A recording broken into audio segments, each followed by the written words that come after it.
ময়না এখন গোছল করে রোদের মধ্যে বসে থাকবে। তো প্রায় 4 থেকে 5 দিন যাবৎ ময়না গোছল করে না।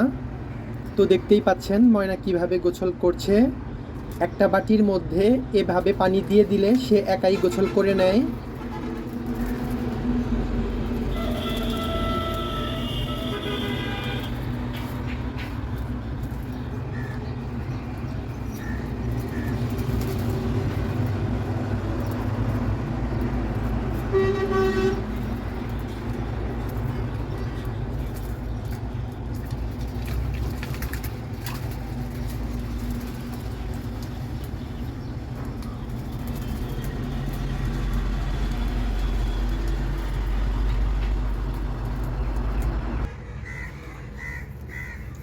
ময়না, আয় আয়, ময়না।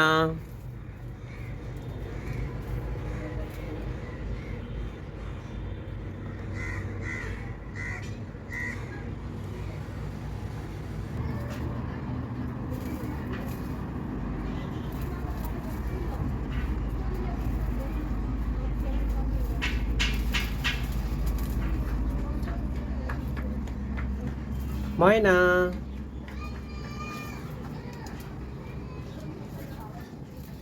সে গোছল করার পর তার পালকগুলো শুকানোর জন্য সে ব্যস্ত হয়ে গেছে।